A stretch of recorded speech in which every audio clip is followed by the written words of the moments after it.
यह कहानी है ऐसे भक्त की जिसने अपनी भक्ति और श्रद्धा से हनुमान जी के साक्षात दर्शन किए और उनके समक्ष बैठकर उनसे वार्तालाप किया तथा उनकी भक्ति का प्रकाश पूरे गांव में फैलाया।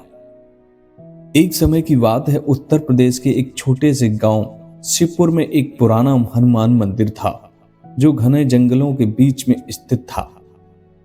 इस मंदिर को जागृत मंदिर भी कहा जाता था क्योंकि लोगों का विश्वास था कि यहाँ हनुमान खुद वास करते हैं। लेकिन इस मंदिर के बारे में एक रहस्य भी था कि हर मंगलवार की रात मंदिर के पास गुजरने वाले लोग किसी न किसी अनहोनी का शिकार हो जाते थे।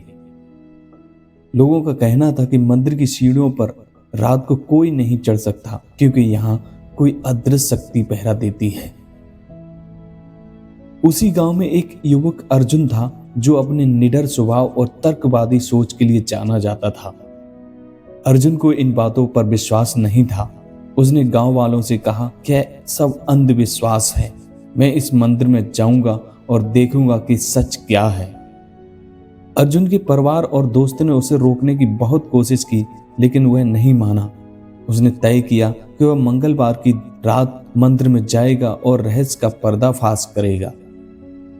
रात के समय अर्जुन अकेला मंदिर की ओर चल पड़ा। जंगल में घना अंधेरा था और हवा सरसराहट के साथ पेड़ की अजीब आवाजें निकाल रही थीं। जैसे ही वह मंदिर के बीच पहुंचा, उसे ऐसा लगा जैसे कोई उसे देख रहा हो। मंदिर की सीढ़ियों पर कदम रखते ही तेज हवाएं चलने लगी। अर्जुन को लगा कि यह महज हवा का झोंका है। वह आगे बढ़ा और मंदिर के दरवाजे तक पहुंच गया। मंदिर के अंदर घुसते ही अर्जुन को गूंजती हुई घंटियों की आवाज सुनाई दी, लेकिन वहां कोई नहीं था। उसने मंदिर की दीवारों पर लगी पुराने चित्रों को देखा जिसमें हनुमान जी के जीवन से जुड़े प्रसंग थे। तभी अचानक मंदिर की मूर्ति के पास एक तेज सी रोशनी निकली। अर्जुन ने घबराकर पीछे देखा तो उसे एक विशाल आकृति नजर आई। यह आकृति श्री हनुमान जी की थी। अर्जुन स्तंभ रह गया और उसके पैर कांपने लगे। हनुमान जी की गूंजती हुई आवाज आई, अर्जुन, तुमने अपने साहस से यहां तक आने की हिम्मत दिखाई है, लेकिन यह मंदिर केवल श्रद्धा और विश्वास के लिए है। जो लोग इसे परखने या अहंकार के साथ आते हैं उन्हें मैं सबक सिखाता हूं। अर्जुन ने कांपते हुए पूछा, क्या आप सच में हनुमान जी हैं? आवाज ने उत्तर दिया, श्रद्धा और भक्ति ही सच्चे भक्त को मेरे करीब लाती है। यह मंदिर तुम्हारे गांव की रक्षा करता है। इसे कभी अपने स्वार्थ का परीक्षा का स्थान मत बनाना। अर्जुन ने अपनी भूल स्वीकार की और माफी मांगी। हनुमान जी की आकृति धीरे धीरे अदृश्य हो गई।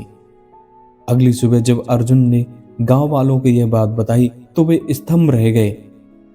अर्जुन के इस अनुभव ने गांव के सभी लोगों में हनुमान जी के प्रति और भी श्रद्धालु बना दिया।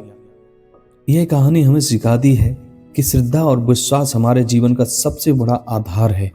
हनुमान जी का आशीर्वाद केवल उन पर ही है जो सच्चे दिल से उनकी आराधना करते हैं। तो आइए अपने जीवन में भी भक्ति और विश्वास का दीप जलाएं।